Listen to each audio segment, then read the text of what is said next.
Well, happy Thursday, everyone. I'm Craig Piercy. I am the CEO of the American Nuclear Society, and it is my pleasure to welcome you to today's event, the Future of Nuclear in South Carolina. Today's program is made possible by the ANS Trustees of Nuclear, our premier corporate membership program. Trustees of Nuclear support improved K-12 nuclear education opportunities in our nation's schools and better conversations with nuclear with policy makers, journalists, and ordinary people. To learn more, visit ans.org/trustees. This is actually the second in a series of webinars that we've been doing to explore U.S. states and how they're considering nuclear technology as a tool to strengthen their energy security and economic competitiveness. So without any further delay, let's welcome today's guests and start exploring the Palmetto State. First up is Nicole Flippen. She is a senior vice president of Duke Energy's nuclear operations in North Carolina, although she has more than 25 years of experience in the nuclear energy industry, a lot of that in South Carolina, including previously serving as the site vice president of the Catawba Nuclear Station in York. Joe Kletcha serves as chief nuclear officer of the Nuclear Company. He has more than 30 years of experience in commercial and military nuclear operations, including previous work at Southern and Duke. Travis Knight is the chair of the Department of Mechanical Engineering, but an inveterate nuclear engineer at the University of South Carolina who has 25 years or more of experience in nuclear, including modeling and experimenting with advanced reactor fuels for a wide range of applications. And then last but not least, Ben Pickett is the executive vice president at Nucor. His previous roles are Director of Corporate Legal Affairs and General Manager and Counsel of Public Affairs and Government Relations. So with that, let me welcome our guests and let's jump right into the question. Nicole, I want to start with you. South Carolina has one of the most nuclear reliant grids in the country, coupled with some of the fastest industrial and population growth. Talk to me a little bit about the environment that you see, a little bit about Duke, and talk about the uniqueness of South Carolina and how nuclear fits in. Great. Thank you, Craig. I'm excited to be here, everyone, to talk about the future of nuclear in this great state of South Carolina. So I think to your point with South Carolina, if you think about the United States, nuclear accounts for about 20% of the electricity generated. But here in South Carolina, it's over 50%.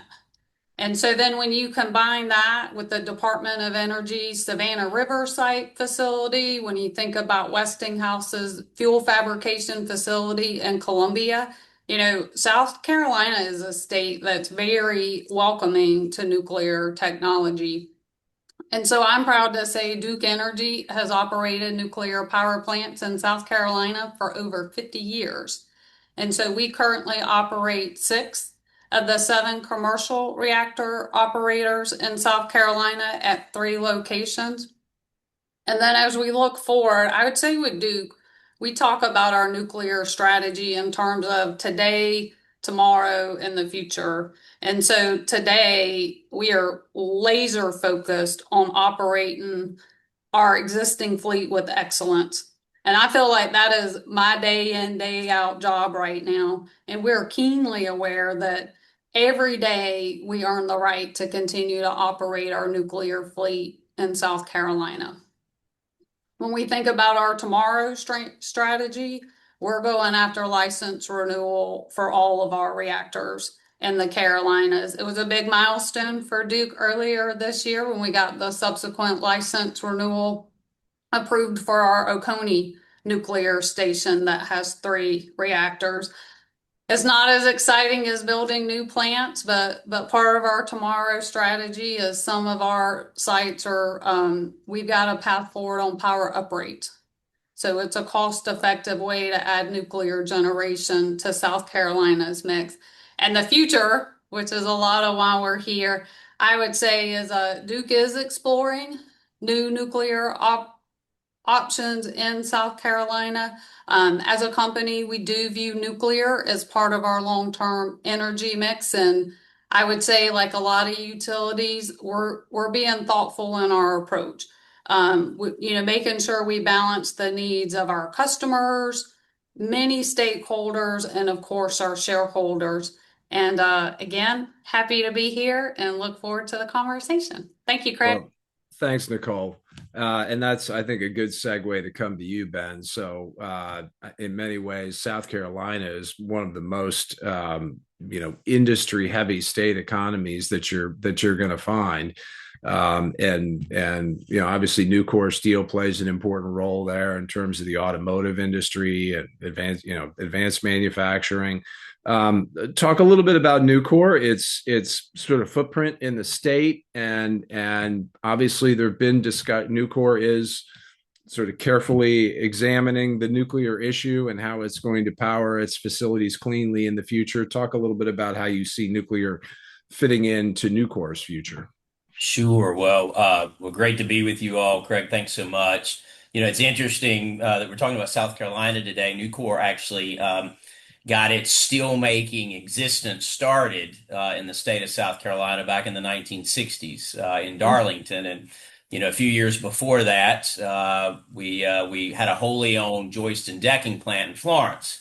And so to say that our roots are anything but fully grown in South Carolina would be a bit of an understatement. So happy to actually be talking about South Carolina and then Nucor in general. So for those that don't know, Nucor is the largest steel producer in North America. We're the largest recycler of any material in the Western Hemisphere. Got over 300 locations throughout North America.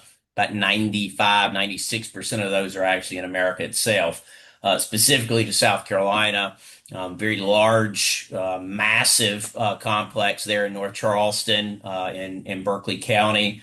Of course, I'd mentioned our joist and decking plant, Vulcraft in Florence, our rod mill, our various rolling mills, et cetera, and rebar mills in Darlington, and then building systems and a variety of other things throughout the state, from Swansea, South Carolina, all the way to upstate. Interesting, we're also talking energy. Our Nucor Towers and Structures business is located, headquartered in upstate South Carolina, and so is our Skyline Steel division. So a lot going on in the state. One thing specific to this discussion today is that Nucor has has 27 steel mills.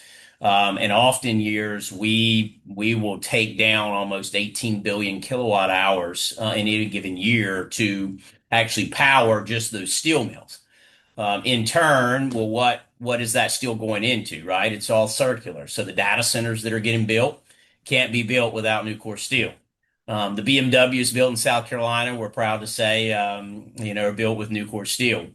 The towers and structures that are going up that Duke buys from us, right, are built, in a variety of places. But we also have and love our partner Duke that actually ensures that we have the electrons we need to power our electric arc furnaces. So we're one of their largest customers and are thankful for their partnership. So the list really goes on and on.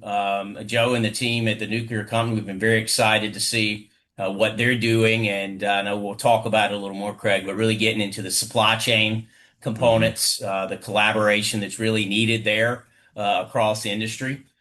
So a lot I could go into, but very excited to be here and looking forward to the discussion. Yeah, thanks, Ben. So we're gonna come back to a couple of questions here shortly. So Travis, you and I have known each other for a long time. You've really been I think South Carolina for a good part of your career. There is this sort of unique educational training knowledge infrastructure in the state, right? That incorporates the Savannah River site, the National Laboratory, technical colleges, obviously your institution and other four-year institutions in the state. Talk a little bit about how you see the sort of the educational ecosystem in the state evolving toward nuclear? What's happening today, and how do you see it playing a role tomorrow? Absolutely. And thanks for having me this afternoon here. It is a great day in the state of South Carolina for nuclear. As you all know, it is around the country, but I think, as you mentioned, we're really in a rich ecosystem here for nuclear. It's an $11 billion economic impact in the state. And this is something that doesn't go unnoticed by students and parents even, when they come here for tours or reach out to me. I think, we're very blessed. As Nicole mentions, there's been this license extension. I mean, something I always say is these reactors are long-term investments. So it's not inconceivable to think of, 100-year investments. And I think it's a wonderful, blessed to have that, that folks in the past made that forward-looking decision. And I think we're really fortunate to have that here in the state. And what it translates to is that $11 billion economic impact, but 42,000 jobs. And that's a wonderful thing. Again, that students take notice of that. So I'm contacted every day by students that want to get involved, want to know what a nuclear career looks like. And you mentioned, we're a graduate program. We started in 2004, about the same time the South Carolina State program started. They have an undergraduate program. We also have a minor, which is very important for the industry because mechanical engineers, chemical engineers, others that have that nuclear knowledge really gives them a leg up when they enter the industry. Because again, nuclear is a very interdisciplinary field, as we all know. I think they're not content. The students are not content to just take classes and learn that way. They want to get involved, and so undergraduate research is a very important part of as well as our graduate program, as I mentioned. Students want to really get involved and feel like they're contributing. And we do have some very world-class folks here in the traditional areas, particularly in nuclear fuels and materials, folks like Ted Bestman, Juliana Shoren-Pinto. We cover reactor design and those as well. But I think what has caused a lot of other companies, to take a look at us more closely for interest here in the state of South Carolina is some of the other deep benches that we have. And there's really things that are important, I think, in moving the ball forward here in South Carolina. So folks like the Nuclear Company and Terry's Mobile Nuclear, which is a spinoff that came out of the university here. We have a deep bench in things like project management, digital twins, AI, sensors. And I know those are buzzwords in a lot of corners, but I think I can really claim that we have a deep bench because of tens of millions of dollars of research that we do for the U.S. Navy in particular. So I think that's caused, folks to take a much closer look at us and how we can really bring innovation here in the state of South Carolina and even the nation more broadly, really to help the state out and help the nation out. But I think more investment is needed in education. And I think that's a very self-serving statement. But I'll give you an example outside of my own environment here, just so you know that I'm not trying to enlarge my own enterprise.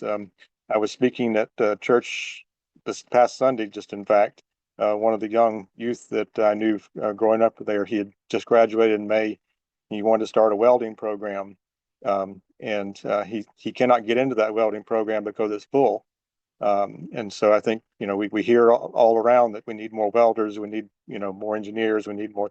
Well, I think when we hear those kind of things, that I find that very troubling. So I think more investment needs to be made. My own program, appreciate any investments there, but I think it really cuts across all sectors. So I could say more, but I'll stop there.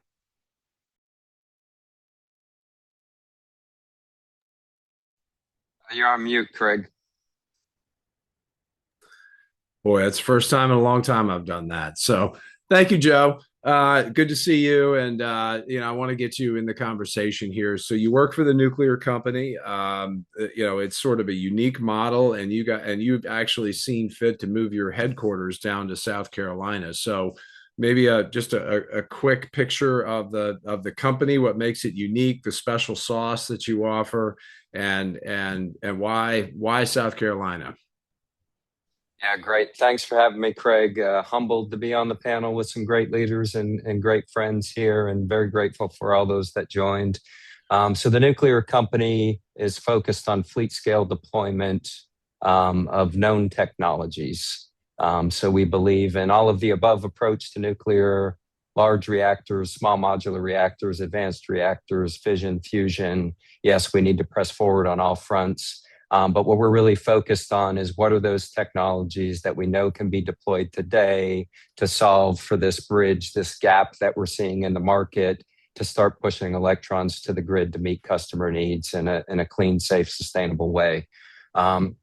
Think of us as a project integrator. We can come in and just be a good steward to utilities, technology providers, partnering with EPCs to take projects from early development through deployment and into operations. And then the thought process is we drive down this nth of a kind scale, where if we can take known, good, solid technologies and continue to iterate from project to project, we will get to that nth of a kind cost and build nuclear in our country like we used to be able to, and like we're starting to see others around the world do. Why South Carolina? So our main project engineering construction office is in Columbia. We have about 100 people working in that office now. We were about 5 people at this time last year, so growing rather quickly. And our focus is, of course, South Carolina for a few reasons, a lot of which have been mentioned. I won't go through all the statistics. I think going last, all those statistics have already been used. So I would just say we see South Carolina as the leader in the nuclear industry. Not only have they been in the past, but will continue to be in the future. So start at the state level, the government level. The governor himself in his State of the State this year said he intends for South Carolina to be the epicenter of the nuclear resurgence in our country, which is important, obviously, from a national perspective, that we continue to lead around the globe as far as nuclear goes. So I'd start with the governor, the state house, the Senate, all very supportive of nuclear in the state, create an environment where it's possible for companies like ours, partnered with the others on the call here, to actually make this dream come true and start moving the needle on getting electrons to the grid. Second, I would point to workforce. So great institutions like the University of South Carolina and others, the great trade and technical programs in the state, and then even all the way back into the high schools. How do we really focus on the craft we're going to need, the future operators and radiation protection technicians and many others, to start building the next generation of nuclear professionals in the industry? I think USC, of course, has taken a leadership role in that. We're seeing that through the trade schools, as I mentioned, and our intention is to help push that all the way back into the high schools and really get individuals that can come out into apprenticeship programs and move into construction sites and operating facilities. And then maybe the last point I'll make here is supply chain. So great companies like Nucor Steel, great facilities in the state of South Carolina, where we're close from a logistics perspective to the materials that will be needed to build the next generation of nuclear fleets, and a growing environment where we'll continue to see more industry, both from an offtake perspective, but also from a supply chain perspective, come into the area and be able to support these projects as they move forward. Mm-hmm. So thanks, Joe. Nicole, it's a good segue over to you. You mentioned sort of today, tomorrow, and the future, right? I'm curious in each of those how nuclear, how you would overlay that to the nuclear question. So South Carolina, clearly a significant focus on what I'll call Gen 3+ light water reactor technology, but obviously a lot of development in the advanced reactor space too. How are you looking at it? Read between the lines of the IRPs that you have and are considering, and tell us what it might look like going forward. Yeah, thanks, Craig. So for us, and I think Joe said it well, it's that all of the above. And so for Duke Energy, our strategy really is centered around preserving optionality. So we've got investments and folks working on early site permits in the small modular reactor space. We have folks that are working on the large light water reactor. And then, we've also partnered with some of the companies that are looking at the more advanced nuclear technology, what we think of as the 2040s time frame. Like we've actually got employees of Duke Energy, we've loaned to some of these companies. And so I would say, our perspective has a lot changing in the landscape, politically at the state and federal level, certainly trying to understand the cost. And so I would say for right now, Duke Energy, we just talk a lot about preserving optionality. And so we look toward, potentially for our integrated resource plan that we submitted has late 2030s with new nuclear coming online. And so hope to get clarity on that in the next couple of years as a lot of these variables start coming together to show a path that's really what's best for the customer. Right. So keeping options open, working on siting now, and watching the industry kind of develop and commercialize. Okay. Yeah. So Ben, let me ask you a somewhat similar question, and I guess you're a big user. You're a big user of energy. Would Nucor ever consider doing what Dow Chemical has proposed in Texas, where you have sort of a strategic relationship with a nuclear partner? Do you want to be in the energy generation business as well? How are you, how do you frame your sort of broader interest in nuclear from that perspective? Yeah, I mean, we don't have, and I would say right now, we don't have an interest, in any of the generation, right? We've got great partners like Duke that can do that and do that well. We make money making steel and doing what we do best, right? But there's a lot of dynamics at play there, including right? How do we lean into this nuclear supply chain? What can we do in our relationships to ensure that as much as we may need a lot of electrons, we also have variable loads. So there's a way that electric arc furnace can be throttled down when a Duke or a Santee Cooper, whoever it might be, may need more power at any particular time in the day to stabilize the grid. And that's a very critical component to a lot of the energy utility companies right now that need that ability. So our role really does sort of change fairly dynamically depending upon what our partner may or may not need at any one time, and that partner obviously being the energy companies. What I would say though to that is that we're already the cleanest steel maker, not one of the cleanest steel makers in the world. But if our scope 2 was zero, right, like it's an incredible time, if you will, to make the cleanest steel in the world. And we'd love to have all nuclear that would feed that scope 2 energy need. Now I'd take it 100% all day, all along, and that's one thing that's great. Nuclear can actually do that, right? All day, all night, and that firm base load that we really need. So that's the hope one day, if you will, and I know that we've got so many people around the nation that are looking to that, but. The cleaner that is, right, on that scope 2 piece, the cleaner, our steels can be for everybody that want that, right, as part of their needs. I think also too, nuclear, of course, I mean, there's a way we support it from the supply chain, please, like I said, from the rebar to the plate to the structural beams, to insulated panels to, I mean, you name it, right? Whatever our developers and utilities and energy companies that are really constructing hopefully these new facilities sooner rather than later. We're going to make sure that they're taken care of, that there's not delays, right? And I know Joe has in particular has seen a lot of different construction sites over the years and knows how that plays into this sort of cost discussion that I know a lot of people are concerned about.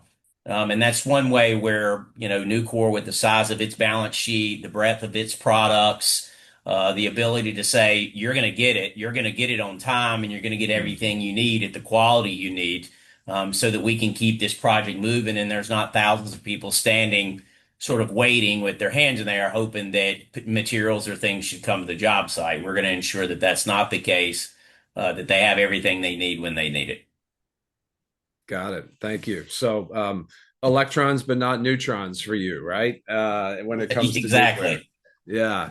All right, Travis. The University of South Carolina and the nuclear education world, I kind of imagine it's the crown jewel in the state's economic system, but you must work with other partners, technical colleges. How does the ecosystem work together? And what role does the University of South Carolina and your operation play in that process? So that's a good question, Craig. I think we have MOUs, for example, with South Carolina State University that allows their students to be introduced to our graduate programs, so we can cultivate them for graduate school if they want to pursue higher education. I think we have good partnerships with other universities. Clemson University has a deep bench in radiological sciences, for example. We've been working with them for a number of years on different projects, particularly in areas like waste forms and related. I think I've been on various times in my tenure here, now 21 years, been on different boards and advisory boards for example, Midlands Tech and for their programs. They have a nuclear operator program. I've been on their mechanical engineering technology program. Yeah, I think really a deep bench across all sectors that we know is important, from technical colleges, four-year institutions, graduate programs, all those. I think we have good collegiality here in the state as far as that goes. I get to see a lot of them at various state-led meetings. We are one of I think only 31 tech hubs that were awarded in the country. We're one of 12 that were funded, and we have, again, representation across all those sectors, particularly in workforce development. One component of that we were awarded in that tech hub was in the area of workforce development, which goes largely to support our technical colleges, as I understand. So we have again good collaborations, good interactions, and good engagement. Nuclear is not specifically a part of that tech hub, although grid and some related matters are, which again we have a deep bench in that area as well. Yeah, I think good collaborations and I think good history of working together. And I think it really, as I've said before, there's more work here than you can shake a stick at. So there's plenty of work to go around Right. when it comes to nuclear. I mean, if we're going to achieve those goals of triple the capacity, triple the number of engineers and welders and everything else out there, it's going to take us all pulling together. Again, it's a monumental task, but I think this is kind of a once in a generation opportunity. I've been waiting for this for a good while. So I think Right. Hey, Craig, what's interesting about what Travis just said, because normally it would be blasphemy in the state that the University of South Carolina would work with Clemson University. So the state's serious if flagship institutions like those guys are actually working together. So kudos to them for putting the blasphemy to the side for a little while and working for the greater good. Yeah, there we go. Good flag, Ben. So, all right, Joe, I want to come back to you because I feel like where you are now, you're in the cradle of the lessons learned from the Vogtle 3 and 4 project, right? I mean, you're there. Summer is also in the state too. There's by all intents, by all reports, 3 and 4 are running great and are hopefully going to run great for decades to come. But what do you see are the biggest lessons learned there that can be applied to a state like South Carolina if you're going to do it again? Yeah, I mean, this is I talked about our philosophy and our model here at the nuclear company, and there's a reason that I said known technologies and not building first of a kind projects. Summary storyline surprise to everybody. First of a kind projects are hard. Sure, we can probably make them easier, but they're just very, very difficult to execute. So, first I'd say I think obviously the AP1000 is a great technology, operating great with Southern Company. Hats off to Southern Company for having the wherewithal to get that project across the finish line. A lot of great leaders had a part in getting that done. A lot of co-owners had a part in getting that done. But when I think back to major lessons learned, really no shockers here. Status of design as you start into any project, and really spending the right amount of time in pre-planning to ensure not only is design complete, but constructible, fabricatable, if that's a word. Ben, is that a word? Looking for a thumbs up. Yep. Okay. And you've really worked through that. Now it's inherent that there's going to be lessons learned with a first of a kind project. That's why there's this nth of a kind curve.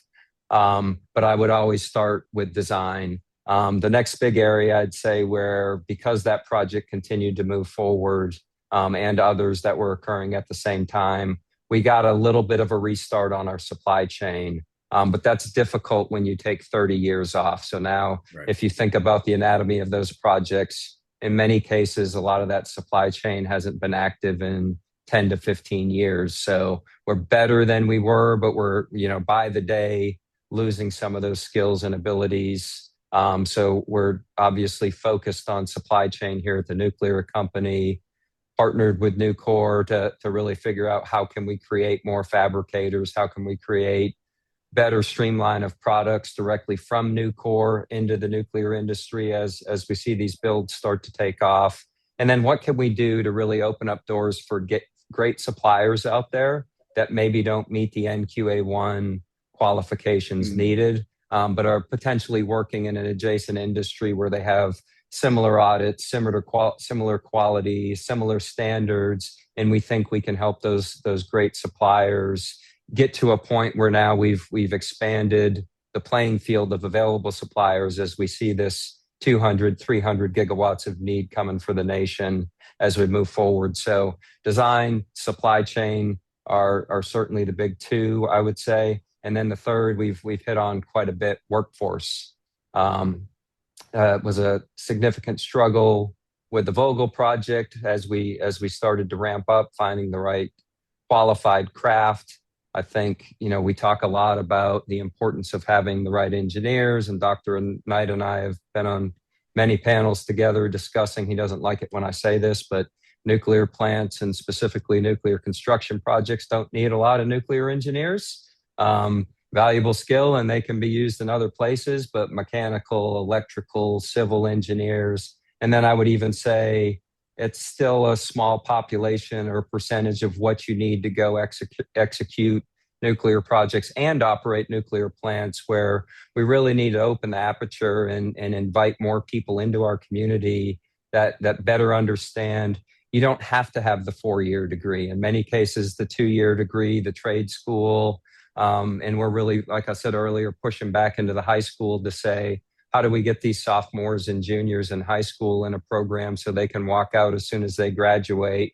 Maybe they're not the type that wants to go into an engineering school. Maybe they're not good at taking tests, but maybe they're brilliant and very good with their hands. I'm sure many of you, like me, can think of somebody off the top of your head that works in the nuclear industry with a high school degree or maybe even a GED and is one of the most crucial people to your organization. When things really get hard and you really have big problems, you go to that person that may be an in-field operator, but understands what he or she hears. And when something's different or when you tell them there's a problem, they know exactly where to go look.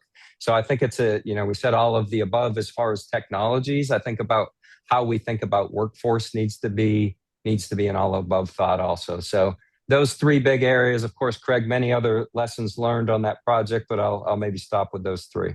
Well, and just one quick follow-up, if I could. Yeah. So, we talked about not having a supply chain for 30 years, then developing that supply chain. But now, of course, as those projects and Vogtle 3 and 4 specifically are completed, there's every day the band's not together, you might lose band members, right? I mean, I guess, Sure. is there a cliff ahead, or is it something that every day just is a sort of a generalized, reatrophication? Yeah, I think I see it as generalized for a couple reasons. And it's the same problem with workforce as well, right? Because as soon as you're no longer doing a nuclear project, they're off building data centers or something else. So similar problem there. I think the technology providers, Westinghouse in this case, have done a relatively good job of keeping those suppliers active and understanding who's still capable and who's not. I think in the near term, we're going to continue to rely on our international parties or partners as well that have done a great job to, continue building elsewhere around the world. There's many of the suppliers we've leaned on for both the Vogtle project, and we'll have to lean on for future projects that may be in Korea or Japan that have been steady, continuing doing the same type of work. And then as we look to bring more of the supply chain to the US, that could be in partnership with those same entities, or those could be some of these new companies coming into the game. But I don't see it as a cliff, Craig. I see it as something where, honestly, the first couple projects that were going in the US gave us a good sense of what entities performed well, what entities maybe didn't perform great out of the gate, but showed that continuous improvement mindset and were able to get there. And then, frankly, there's some entities that probably just don't need to be in the nuclear supply chain. So Right. if no cliff, but, there's some benefit we can take from recent projects. Got it. So Nicole, I want to come back to you along the similar lines. Are there any lessons from the recent AP1000 constructions that Duke has taken particularly to heart? And then you mentioned siting exercises before. Can you talk a little bit about what some of the siting considerations are in South Carolina, and how obviously not a compendium of specific sites necessarily, but what are the factors that you see are important in that process? Yeah, so first I'll start with the lessons learned. I mean, one of the great things about the nuclear industry is the collaborative nature and lessons learned. And Duke Energy, is part of partnerships of learning from the Vogtle 3 and 4. We have found, Westinghouse very forthcoming and sharing with that. So I think, because of that kind of a cost, it's a bit of we're all in it together. And so even, Joe was just very open about sharing some of the lessons learned and has been open for that. As far as siting goes, like it's no secret that Duke has the W.S. Lee site in Cherokee, South Carolina. So for just by nature of where that is from a early site permitting perspective, would certainly be a site that we would be looking at as a potential when we talked about that preserving optionality as one of the sites. Beyond that, the considerations when we're, if we start talking about siting new, so the existence of existing transmission and distribution from a siting perspective. The ability of water is always a big thing. We are very fortunate in South Carolina, the stakeholder perspective of, willingness to have a nuclear power plant in the community is not as big of a challenge in South Carolina as it might be elsewhere in the state, just because of the footprint that we have. One of the parts I've spent my career working in nuclear power, which means I've always lived near a nuclear power plant. And I'm also a mom. And so I have kids that have been in those school systems. And my kids have personally benefited, by living in communities that are supported by having the nuclear power or other large industries such as Nucor there. And so for us, it's a lot about existing infrastructure and water and Mhm. licensing and don't have the hill to overcome of a not in my backyard type of mentality. So, quick follow-up question on that. A lot of discussion today about transportable floating nuclear power plants, also about using monopile construction near a waterway to create your ultimate heat sink. I've spent a little time in Charleston in the last couple of years. I mean, there's a lot of there's a lot of low country down there. Do you see that as part of the picture? Yeah, so maybe, right? Like I think we gotta I mean, we gotta have the innovators who were looking at that stuff. Do I think it's likely more, toward mid-century? Probably, but I would just say, that innovative spirit is part of what we need. I Mhm. tend to be more with Joe, like the proven technology as we talk about. Ben's gonna need power now. And so that proven technology gets us there. But certainly, I just think we need to not close any doors on future technology. Yeah. And Craig, if they need the monopiles, we can take care of that for them. I So thought you might. we're I thought ready to you might. go. Yeah, We're ready to go. exactly. So Ben, let me stick with you on that. Obviously you exist in a larger, you know, economic marketplace right now that seems to be defined by this gold rush for data centers and construction. So on the one hand, I imagine it makes for a great market. On the other hand, now you're competing with resources for with other sectors of the economy. How has today's economic environment changed the nature of Nucor's business in the last, say, 5, maybe 3 to 5 years? Yeah, good question. I think that listen, there is an insatiable appetite for great talent right now, and I would tell you that that appetite is not met with the supply side, right, of being able to have all of that talent. It's just not, and I think that that's where a lot of the technologies of the future, or at least people where we talked about these being the technology of the future, we're seeing those now, and that's a great thing. I think about what Joe and team and nuclear companies doing with like Palantir. I think about a lot of different ways that people are partnering together to say, let's figure out how we can make and get the advanced workplace of tomorrow here today.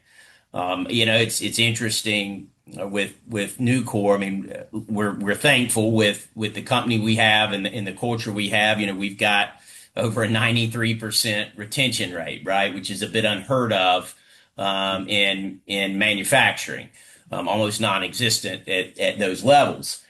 So we're able to compete even for talent with the Googles and the Microsofts and various folks from time to time that are trying to figure out, do I want to go in the tech world? Do I want to go actually make something, right? And so you've got a lot of these, students and new age coming out and actually having that choice right now to decide, and that's a great thing. So just like the rest of probably everybody on this call, right? We're competing for that next generation of people that do want to make and build things, and want to do it with an eye towards sustainability, conservation ways, and also ensuring that we do win in this AI race. You think about it, energy security means industrial security, which means American security, right? It's all tied together. It's all circular. So we do have to win on this energy piece, and nuclear is really going to be vital for us to do that. By winning on that energy piece, we do get the data centers we may need to ensure that we've harnessed AI in a way that is appropriate and sustainable, and that also allows us to compete with other powers around the world, namely China, that may use it for ill intentions.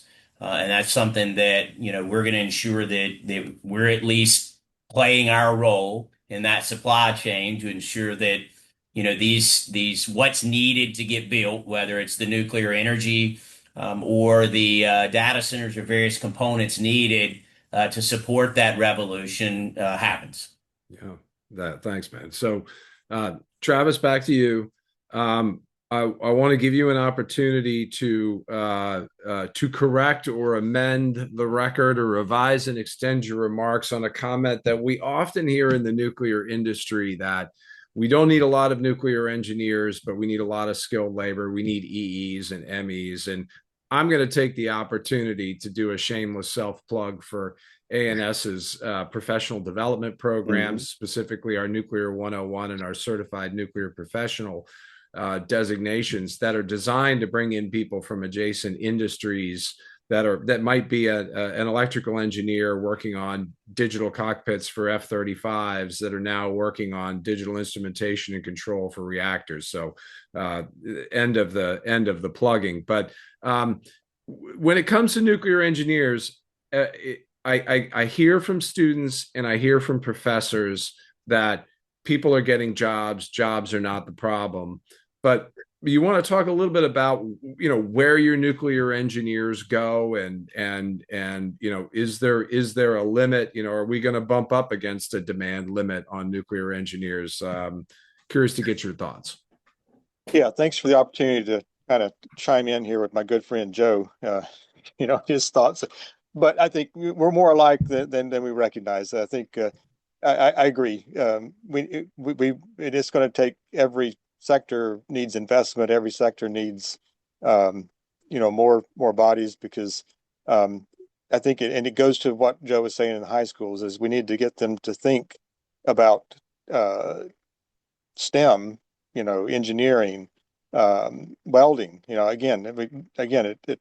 My dad was a machinist millwright, worked in the forestry products industries, in Florida so I mean, I'm very much attuned to that sector, as of craft and other technical skills. So 100%. So I think we are a rarer breed, to Joe's point. And I think but the demand is great. I came here 21 years ago to start this nuclear program. And I remember the state was very forward looking in forming the Carolinas nuclear cluster. I think this was very successful. It graduated into now part of E4 Carolinas. But the state has been very progressive in identifying these problems, because when I came here, we were looking at the age of the workforce. It was remarkable, how many could retire within, 5 years or something like that. And it has gotten better in that time. But I get calls. I don't want to exaggerate here, so let me be careful. I'd say at least a couple of times a week, folks saying, we need graduates. We need, give me your best graduates. And I will say, it is nuclear. I mean, I think fuel rod engineers, this is one example. But I will again echo what was said, is that a mechanical engineer with a minor in nuclear, or mechanical engineer with a master's in nuclear. We have an accelerated BS/MS program that lets students dual counseling classes, electives, to be able to graduate with a master's in 1 year beyond the bachelor's. That's very powerful. And I'll just like, if you permit me just another moment here, we bring a lot of first generation college students, and we bring a lot from underserved sectors. What we provide them, and the degree that they get, and the earning potential they have, is life changing. And I think it affects, in multiple generations, really. So I think, I feel good about the service we're doing, and I really feel good about, our nuclear engineers, as rare breed as we might be, a special kind. But we also, I think that again, I understand that it's very powerful, that diverse sector of multi-interdisciplinary. And again, I think we've been trying to meet that need now for 20 years, and I think we'll keep going. So yeah, thanks, Travis. Greg, I'd like the opportunity to clear my name before you want to redirect as Joe, the nuclear engineer hater. Yeah, obviously we love our nuclear engineers. They play a vital role in the industry. Maybe the way to think about this, and the way I talk about it when we go around to college and university, is go after what you're passionate about. And whether that's civil, electrical, mechanical, or nuclear, we have a home for you in the industry. So a nuclear engineer can become a system engineer, can become an operator, can work in the fuels department. But I think as we go around and talk to different college and universities and even high schools, there's this thought in people's minds that if I want to work in the nuclear industry, I need to be a nuclear engineer. So Right. we Yes. love nuclear engineers. Thank And you, Dr. we Knight, for welcome all you're all doing. regardless of degree. Yes. That's right. Yeah. We're ecumenical. All right. So, Joe, while I have you, I'm going to try to grab a couple of questions off the Q&A here. This one I'm just going to read out. I'm liking the nuclear company's approach of fleet scaling. The current American plants are unique and can't use common spares. France has 80% of their electricity from nuclear, and all of their plants are mostly the same, which allows them common spares, streamlines the supply chain, etc. How do we, how do we get there when we have so many designs approved by the NRC? Yeah, it's a little bit of a dichotomy where, so first off, choose a technology and build it many times. And then the next argument would be, well, yes, but if I'm building one for Duke and I'm building one for Southern and I'm building one for Constellation, and this is kind of what happened the first time around, everybody wants their different little tweaks to what that looks like. So to create the right consortium where everybody can agree on, let's say, the base NSSS design, and maybe it's nuclear and turbine parts, and then balance of plant, we recognize there's going to be some site-specific changes where you're never going to be 100% like for like. I would say the more you can be common and like for like, and if you focus that on the nuclear island, that's your biggest bang for the buck, the quicker you can drive down that nth of a kind curve. The more changes you make from a differences perspective, the slower you're going to drive down that curve. So as many utilities as we can get together, or maybe now we're hearing about these 10 gigawatt Stargate projects and stuff like that, that's a real opportunity to drive down that nth of a kind curve quicker, because you can do like for like through 10 units, and it also happens to be on the same site. So it's easier to transport resources and take care of logistics and stuff like that. But then just also, we of course recognize that there are going to be these site specific differences. And then maybe the last thing I would mention, it's actually part of the process to drive down the nth of a kind curve that you're making changes that iterate on design, where you're overspending on materials, you're overspending on craft resources, and it's really this focus on constructability. We did this thing the first time this way because we didn't have as-built stresses. Now we have as-built stresses. We recognize we can change this design and reduce material by 50%. So continuing to iterate in that way is really what drives you down that nth of a kind curve. And then at some point you can get into like the hardcore, what are the code cases we can bring to bring changes to really open up some of the tolerances without a reduction in safety or reliability. Thanks, Joe. So Ben, I'm going to throw this one out to you, but Joe, you can jump in if you like.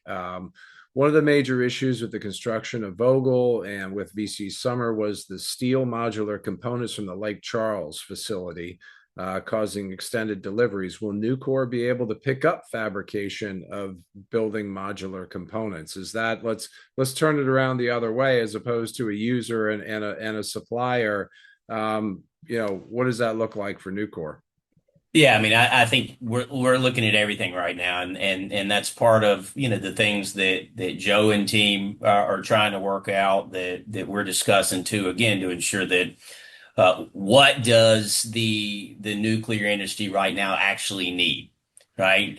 You're identifying the gaps, and you heard Joe say a little bit of that prior, and then where best can a company like Nucor engage and actually provide value to the supply chain. So great question. I think the verdict's still out because we're still looking at that. But, wherever there may be a gap, rest assured Nucor's looking at it and ensuring and attempting to figure out if that's something that we have expertise in, so we're adding to the value, not taking away from it. When it comes to the steel that's needed, not a problem, right?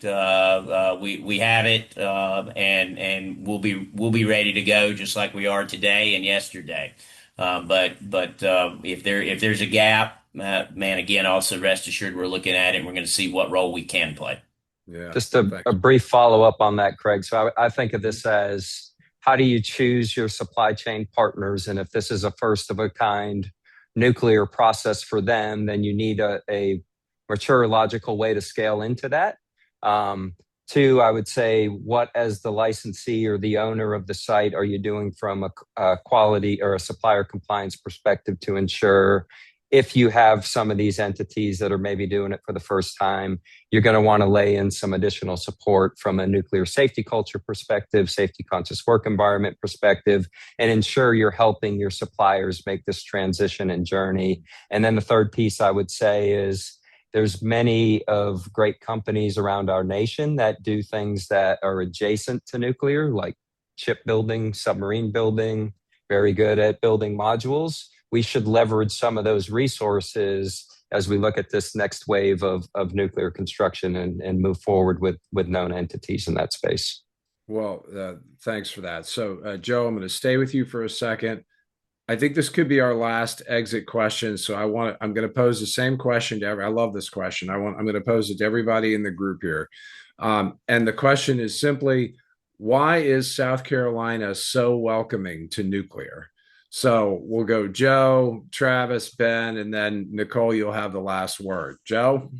Yeah, I mean, I think we hit some of this at the beginning, but they're already a leader in the nuclear market. So they have a strong position. They've been able to see what nuclear has done for their state, for their communities, and recognizing the value makes them want to double down in this area as we continue to move the process forward in the state. And I think they recognize the economic impact of having nuclear generation in their state. If they're trying to pull businesses into the state, businesses need energy. One of the biggest impacts for economic development right now is there's just not enough energy in any state. So South Carolina continuing to move in this direction, they recognize it's going to be good for their communities and all the residents of their state. Yeah. We've got 3 minutes to go. That's a minute each. So Travis, you're next. Joe stole my answer, but I would say the leadership in the state, the governor and our legislative folks are very listening. They're in listening mode, and I was at a legislative roundtable recently, and they really want to do things right, and they want to listen because they know the importance. We have a growing population, we have growing industry, and so how they're very interested in making this a welcoming environment and one in which everybody wins. I think that's key. Leadership is key. So that's mine. Over. Thanks, Travis. Ben? Yeah, listen, Joe did steal my thunder because there's such a valuable economic development factor. But here's what I would say. South Carolina is number 3 in nuclear generation and capacity, behind Illinois and Pennsylvania. And I'm sure South Carolina wants to be first. We like winners, so I think they want to win, and that's why it's such a great welcoming hotbed for nuclear in the state. So excited to see where it goes from here. Thanks, Ben. All right, Nicole, you get the last word. All right. So I would say, the people of the South Carolina have entrusted a lot of us that operate these nuclear assets to manage some of the most special, unique material on Earth. And we have operated and maintained those assets in such a way that has maintained that public trust, and that has paved the way for all the opportunities for nuclear in South Carolina. Excellent. Ending on a note of trust. Well, I hope that all of you watching today have enjoyed it. I want to thank all of our panelists. I thought it was a great conversation, and really appreciate you joining us. We are going to make a recording of the conversation available on the ANS website. But in the meantime, follow us on social media. check out our library of online content. Thanks again to our panelists, and have a good rest of the week. Thank you.